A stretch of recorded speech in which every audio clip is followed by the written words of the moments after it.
There are moments when an artist is captivated by the imagination of the romantic and the dramatic tales from history, literature, or legend. When the mind bursts to life with endless creative possibilities, a blank canvas is no longer empty. It becomes a thrilling invitation, eagerly awaiting the artist's touch to transform inspired thoughts into a masterpiece. What does Frank Dicksee exhibit this year? Was a question so frequently asked after the opening of each recurring exhibition at Burlington House that this fact alone is a sufficient testimony to the prominent position attained, at a comparatively early age, by the young associate member of the Royal Academy. Those were the words the public was looking forward to in the forthcoming debut of Frank Dickesee's new productions. Frank Dicksee was born on November 27, 1853, at Russell Place, Fitzroy Square, an area long associated with some of the most distinguished names in the art world. He was immersed in an artistic environment from an early age, growing up in a family where creativity flourished.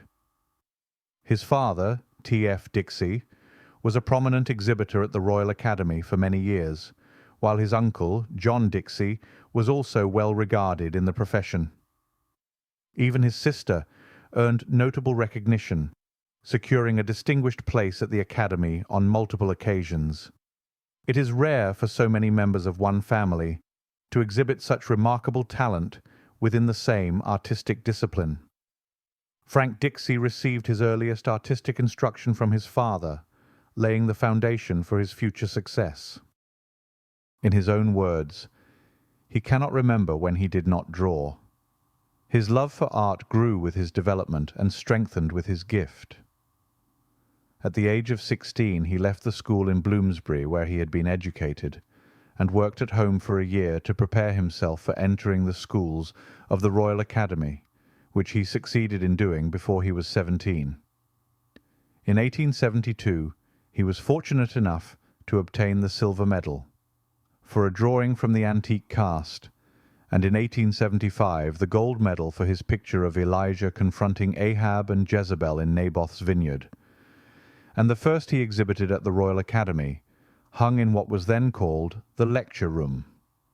It is a fact worthy of note that at this period a great deal of Mr. Dicksee's time was devoted to illustrative work for various magazines, including the Cornhill and the graphic publications. He also worked for a considerable time, making depictions for church windows and decorative work generally, and this varied experience, no doubt, did much to foster that powerful drawing and careful finish of details for which his work is distinguished. His early and careful training was soon destined to bring about notable results. By 1877 the well-remembered picture Harmony was exhibited, and it is not too much to say that it took the world of London by storm. What the academicians themselves thought of it was indicated by the position in which it was placed, that is, as a centrepiece in the first room, and it was at once purchased by the council under the terms of the Chantry bequest. This beautiful work, so original in subject and treatment, so instinctive with true poetic feeling, was vividly remembered by all who saw it on the Academy walls, as it was later recorded. The girl seated at the organ, the lover listening in rapt attention. The glory of the evening light through the stained glass window forming an aura round the girl's glistening hair, the subdued but beautiful in colour, the carefully finished yet not too prominent detail, all formed a veritable poem on canvas, bringing indefinite connotation, as with all beautiful abstractions, whether of music, poetry, or painting. It was contracted for the copyright of this picture, and published as an etching, of which many thousand copies were subsequently sold, and the painter's fame was now assured, and the artistic world looked eagerly for the next production of his pencil. But Dicksee did not exhibit the following year, as he was much occupied, among other things, on the illustrations for Cassell's edition de luxe of Evangeline. In the ambitious painting by Dicksee entitled "Is It Nothing to You, All You That Pass By?" a writer on art took the late William Eastlake to see this picture when it was in the artist's studio, considered one of the keenest critics of the day, as he was acquainted with most of the leading artists, who never missed an opportunity to visit the studios before the sending-in day to exhibits. Visiting Dicksee's, after seeing this picture, he said, "I have seen nothing to approach that in colour and power in any of the studios I have visited. It reminds me of the work of the old Venetians." In the next painting we learn Dicksee was asked to paint a legend, a commission from J. Aird, Esquire, of Hyde Park Terrace, which resulted in Chivalry and exhibited in 1885. In this picture there was a return to the rich, harmonious colouring of the artist's earlier work. The effect of the knight in complete armour, in strong relief against the rich glow of the evening sky, is very striking, and the whole picture possesses the overall richness that painters can delve deeply into with all the trappings of vigorous picture-making. Frank Dicksee pursued his own path. It is written of his work and style that with his intense devotion to his art, with his conquest over technical difficulties, with his fine poetic feeling, and his actual shrinking from anything at all approaching the vulgar or commonplace, we may look with confidence to the production of a long list of equally good works. Judging by what he has done, it is safe to assert that there is no painter living who has a more refined feeling for art. Indeed, he is one of the few exponents we have of poetic art, which does not take its subjects from common life, nor from the books which have been so continually drawn upon, nor from the classics. He works up to an ideal evolved from his inner consciousness. An idea strikes his mind. It grows. It is embodied on canvas. It assumes definite shape, but is still more or less an abstract ideality. For in many cases, when his picture is nearly finished, he has not even given it a name.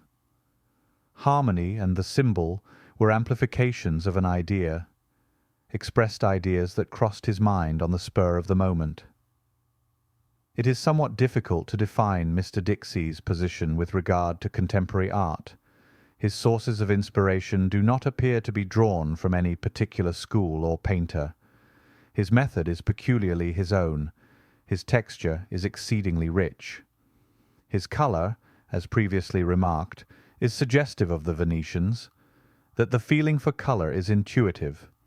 If asked whence he drew his inspirations, he will tell you that he has always been surrounded by an atmosphere of art, but that he cannot recall any special circumstances beyond his daily surroundings that influenced his style or fostered his love for painting.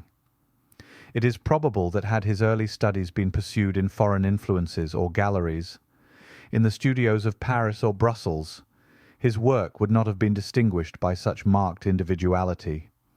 His conceptions are born of a purely poetic mind.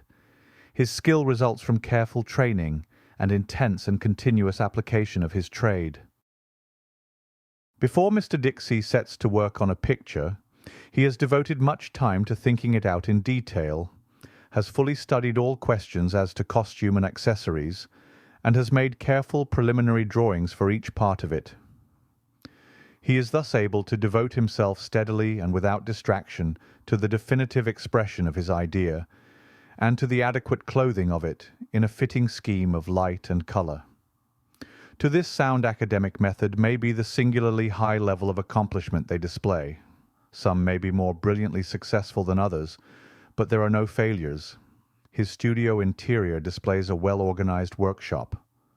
On his teaching and portraiture, we have the story of a lady artist of an author's acquaintance who remembers with gratitude the help she had from Mr. Dicksee when she was a student at the Royal Academy schools. From no other academician did she have such helpful criticism and counsel, and yet it was remarked by the students that, while others had their favourites among the students, to whom greater attention was paid, Mr. Dicksee impartially treated all alike. At least, she added, he made only one exception, and that was in the case of a sickly, deformed girl. We always noticed that he took especial pains with her. Then there is the canvas, the Two Crowns, that was the best picture of all, as it was recorded and purchased for £2,000 by the trustees of the Chantrey bequest, and is, along with Harmony, in the Tate Gallery, where they illustrate the artist's manner at the beginning and the later maturity of his career. In The Two Crowns is the story of a medieval king riding home in stately triumph from victory, with music sounding, banners flying, the populace shouting joyfully, and bands of lovely girls throwing roses under the hoofs of his grand white charger.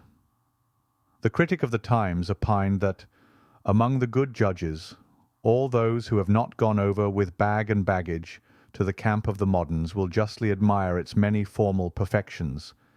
It is certainly a leading example of an art founded upon English tradition with the most admirable qualities. One may relish the technical qualities it generously displays. In later years, Dicksee was more and more involved with that of portraiture. Unfortunately, the temptations to stray from the higher paths are great in these days, as one commentator expressed it. The highest art is not always the most profitable, though in this respect hitherto Mr. Dicksee has no reason to complain. Indeed, his pictures have commanded exceptionally high prices. Still, it is undoubtedly the case that the higher the art, whether in poetry, painting, or music, the narrower is the circle of real admirers. Mr. Dicksee must be prepared for this, but he must not let it daunt him. He will have his reward in the knowledge that those of the highest culture and the most refined minds are his warmest admirers, and that the things of beauty he produces are to them a joy forever. Such were the thoughts of Sidney Hodges on Frank Dicksee. In working on this presentation, we were able to get just a partial group of Dicksee's output, and omitted some of his larger compositions, only seen in old publications and not readily available as yet.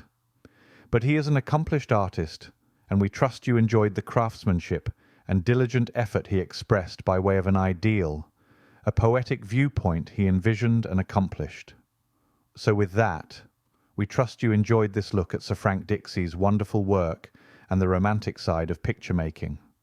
Finally, if you will, please remember to subscribe and leave a like, and if so moved, there is a PayPal link below for any amount. Thank you, and until next time, it's bye for now.